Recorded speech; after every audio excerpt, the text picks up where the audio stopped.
लेकिन नीतीश कुमार अपना सफाया होने से बचने के लिए भारतीय जनता पार्टी का दामन छोड़ रहे हैं। और अगर भारतीय जनता पार्टी का नीतीश कुमार दामन छोड़ेंगे तो ये देश के लोकतंत्र के लिए एक बहुत अच्छी बात होगी कि भारतीय जनता पार्टी के कहीं से तो सफाया हुआ। डूबता हुआ जहाज तो इस देश के अंदर बीजेपी है, जो भी इस पे सवार होगा वो डूबेगा। और यही बात शिवसेना ने समझी और शिवसेना ने इंतजार किया है अभी, और इंतजार किया है चुनाव के वक्त का, क्योंकि उसको पता है कि बीजेपी एक डूबता हुआ जहाज है। नीतीश कुमार समझ चुके हैं कि भारतीय जनता पार्टी उनका अस्तित्व, उनका वर्चस्व सब कुछ समाप्त कर देगी और आने वाले वक्त में जेडीयू जो है वो समाप्त हो जाएगी अगर बीजेपी के साथ रही। और ये बात नीतीश कुमार समय रहते समझ चुके हैं। इसी पहले जो आपके साथ हो जाए वो राजा हरिश्चंद्र कहलाएगा, राजा हरिश्चंद्र की छठी औलाद कहलाएगा, और जो आपके साथ नहीं हो वो देशद्रोही कहलाएगा। ये आप कहना चाहते हैं। आप पलटू राम भी तो, आपसे बड़ा पलटू राम कौन है? बीजेपी से बड़ा पलटू राम कोई है और ना ही कोई देखने को मिलेगा। तो बीजेपी को लेकर, नीतीश कुमार को लेकर कह रहे हैं कि पाला बदलने वाले हैं पलटू राम। देखिए, मैं आपको एक बात बता दूं कि भारतीय जनता पार्टी से हर एक नेता और हर एक दल बहुत दुखी है। और भारतीय जनता पार्टी का बिहार से सफाया होने के बाद भारतीय जनता पार्टी का सफाया होगा गुजरात से और आने वाले मुंबई के बीएमसी चुनाव से।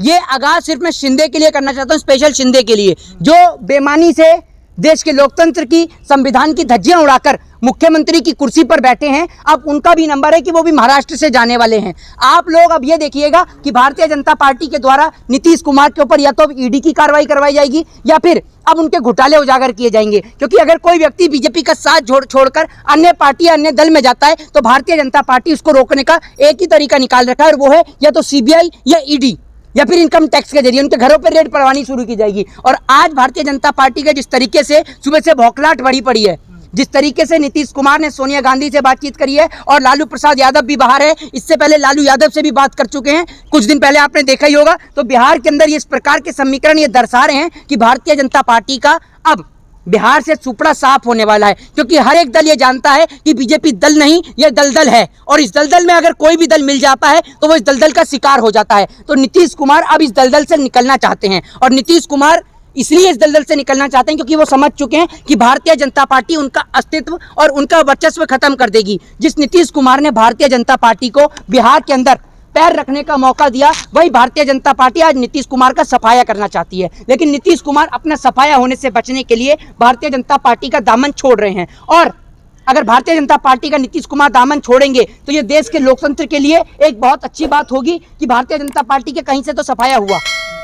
लेकिन कह रहे हैं कि जो मीडिया में चल रहा है या अफवाहें हैं, जो नीतीश कुमार है वो कहीं नहीं जाने वाले हैं। हाँ, ये मीडिया में जब ये चलता है कि मोदी जी प्रधानमंत्री बनने वाले हैं दोबारा से, तो अफवाह नहीं होती है, ठीक है ना। लेकिन जहां बीजेपी की सरकार गिरने की बात हो जाए तो अफवाह होती है। नीतीश कुमार को अगर अपना जमीर को जिंदा रखना है और नीतीश कुमार को अगर बिहार में वापस वोट पाना है या फिर लोगों से वो उम्मीद रखते हैं कि उनको वापस से वोट दें, तो उनको बीजेपी का दामन छोड़ना होगा। और इसी के साथ साथ एक सलाह मैं मुकेश सहनी को भी देना चाहता हूँ, जो वीआईपी पार्टी से हैं, उनको भी देना चाहता हूं कि उनको भी भारतीय जनता पार्टी का दामन जल्दी छोड़ देना चाहिए। क्योंकि अगर ये लोग बीजेपी का दामन नहीं छोड़ेंगे तो उनके पास जो भी सीट आई अगली बार वो भी सीट नहीं आएंगी, उन सीटों पर भी बीजेपी का दबदबा हो जाएगा। बीजेपी तो कितना इज्जत दे रही है नीतीश कुमार जी को, कम सीट होने के बाद भी सीएम बना, वो तो आप देख रहे हैं कितनी इज्जत दे रही है। अभी आपने देखा होगा कि हाल ही में एक बैठक हुई थी दिल्ली के अंदर, उसमें भी नीतीश कुमार ने भाग नहीं लिया था, नीतीश कुमार ने हिस्सा नहीं लिया था। फिर भारतीय जनता पार्टी के द्वारा भी एक कानून और एक प्रस्ताव भी पारित हुआ था जिसको नीतीश कुमार ने मना किया, ये बिहार के अंदर लागू नहीं होगा। तो बिहार के अंदर जिस प्रकार से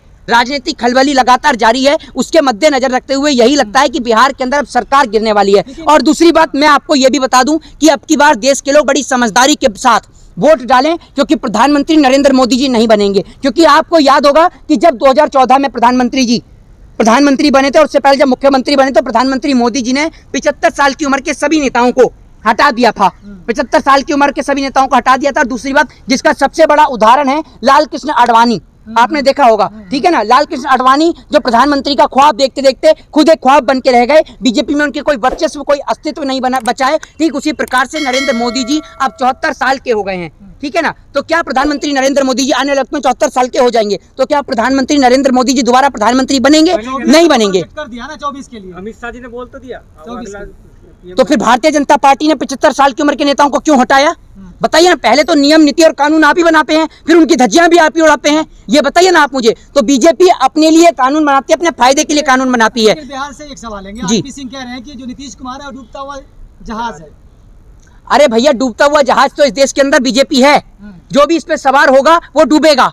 और यही बात शिवसेना ने समझी और शिवसेना ने इंतजार किया है अभी, और इंतजार किया है चुनाव के वक्त का, क्योंकि उसको पता है कि बीजेपी एक डूबता हुआ जहाज है। इसीलिए शिवसेना के मुख्यमंत्री उद्धव ठाकरे और महाराष्ट्र की जनता आज भी शिंदे को जो है वो मुख्यमंत्री के रूप में नहीं देखती है, वो आज भी उद्धव ठाकरे को मुख्यमंत्री के रूप में देखती है। और महाराष्ट्र की जनता आने वाले बीएमसी के चुनाव में ये बात बीजेपी को और शिंदे को दिखा देगी कि आप किस लेवल के नेता हैं, आप किस प्रकार की राजनीति करते हैं, और आपको एक नेता को किस प्रकार की तवज्जो दी गई और आपने किस प्रकार से लोकतंत्र की धज्जियां उड़ाई, और सीबीआई ईडी की रेड से बचने के लिए आपने बीजेपी का दामन थामा और आपने सरकार गिराने का काम किया। तो क्या नीतीश कुमार को यह आभास हो गया है कि हमारी पार्टी भी बीजेपी तोड़ने वाली है, इसलिए वो भागना चाहते हैं? नीतीश कुमार समझ चुके हैं कि भारतीय जनता पार्टी उनका अस्तित्व, उनका वर्चस्व सब कुछ समाप्त कर देगी, और आने वाले वक्त में जेडीयू जो है वो समाप्त हो जाएगी अगर बीजेपी के साथ रही। और ये बात नीतीश कुमार समय रहते समझ चुके हैं, इसलिए नीतीश कुमार दिखाना चाहते हैं अपना अस्तित्व, अपना वर्चस्व, कि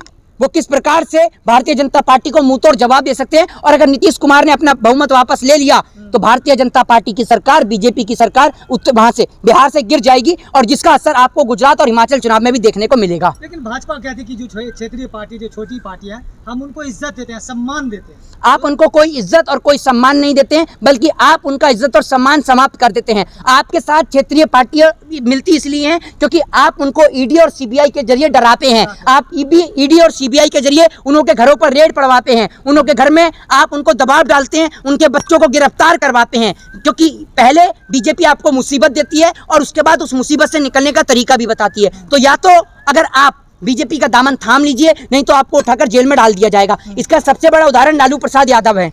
लालू यादव अगर आज भी बीजेपी के ज्वाइन करने की बात कहते तो उनके ऊपर से चारा घोटाले का आरोप साबित जो हुआ था वो सब कुछ हट जाएगा, उनको चारा घोटाले से मुक्ति मिल जाएगी। लेकिन लालू यादव ने, सुन लीजिए, लालू यादव ने जेल जाना मंजूर समझा, लेकिन बीजेपी का दामन थामना मंजूर नहीं समझा। अब यही बात नीतीश कुमार को भी समझ में आ गई है कि अगर वो बीजेपी के साथ रहेंगे तो उनका अस्तित्व और वर्चस्व समाप्त हो जाएगा। लेकिन जो पलटू राम का इल्जाम लगता है, आरोप लगता है नीतीश कुमार का, फिर लगेगा कि मुख्यमंत्री के लिए वो कुछ भी कर सकते हैं, कहीं भी जा सकते हैं। तो बीजेपी के एक बात मुझे बताइए, आप मुझे बताइए ना, बीजेपी पलटू राम नहीं है, बीजेपी तो पलटू राम है। बीजेपी क्या करती है जम्मू कश्मीर के अंदर? जब महबूबा मुफ्ती के साथ सरकार बनाती है तो क्या करती है, और उसके बाद जब सरकार नहीं बनती है तो महबूबा मुफ्ती को गलत भी बताती है। तो पहले जो आपके साथ हो जाए वो राजा हरिश्चंद कहलाएगा, राजा हरिश्चंद की छठी औलाद कहलाएगा, और जो आपके साथ नहीं हो वो देशद्रोही कहलाएगा। ये आप कहना चाहते हैं। आप पलटू राम भी तो, आपसे बड़ा पलटू राम कौन है? बीजेपी से बड़ा पलटू राम कोई है और ना ही कोई देखने को मिलेगा। तो आप सभी लोगों को भी ये बात समझनी चाहिए। और मैं आपको बता दूं कि अभी बीजेपी का इस देश से पूरी तरीके से सफाया हो रहा है। 2024 में नरेंद्र मोदी का सफाया होगा। जय हिंद। आखिरी सवाल है, मुख्यमंत्री कौन होगा, तेजस्वी या नीतीश कुमार? वो तो वक्त बताएगा कि मुख्यमंत्री कौन बनेगा, और ये फैसला बिहार की जनता का है। ये फैसला कोई नीतीश कुमार भारतीय जनता पार्टी का नहीं है, ये फैसला बिहार की जनता का है। बिहार की जनता जिसे चुनेगी वो बिहार के लिए कौन काम अच्छा करेगी, अगर ये बिहार की जनता बता सकती है ना, ये बिहार की जनता बता सकती है। ये नेता दल की मीटिंग बता सकती है। जब नेताओं की मीटिंग बैठेगी, तमाम दलों की, विपक्ष के नेताओं की मीटिंग बैठेगी और तमाम चीजों पर चर्चा होने के बाद ही ये तय किया जाएगा कि मुख्यमंत्री कौन बनेगा। एक फोटो बहुत वायरल हो रहा है जी, वो तिरंगा को सलाम कर रहा है, जी, क्या कहेंगे? किसको? तिरंगा पीछे है और कैमरे को सलामी दे रहे हो। तो ये सारे फोटोग्राफर है ना, सारे फोटोग्राफर हैं, चाहे नीतीश कुमार हो, वो नीतीश कुमार, नरेंद्र मोदी हो, चाहे फिर उसके साथ साथ ये आपके रवि किशन हो, सारे फोटोग्राफर हैं। तिरंगे की इज्जत तो करना जानते नहीं है, तिरंगे को तो कमर दिखा के खड़े हैं और सामने फोटो कैमरे को सैल्यूट कर रहे हैं। ये आप देख रहे हैं ना, ये सारे के सारे फोटोग्राफर हैं, और ऐसे लोगों को अब बिहार की जनता मुंहतोड़ जवाब देगी। अब ये पुराना बिहार नहीं है कि मुंह में गुटखा और पान चबाकर यहाँ के लोग निकलते हैं। अब बिहार जो है वो IAS IPS बनाता है, बिहार देश बनाता है, ठीक है ना। और बिहार हो, उत्तर प्रदेश हो और तमाम जगह हो, ये देश के लोग अब समझ चुके हैं कि अब यहाँ पर वोट जो है वो हिंदू मुसलमान के नाम पर नहीं, शिक्षा, बेरोजगारी और महंगाई के नाम पर पड़ता है। जय हिंद, जय भारत, वंदे मातरम।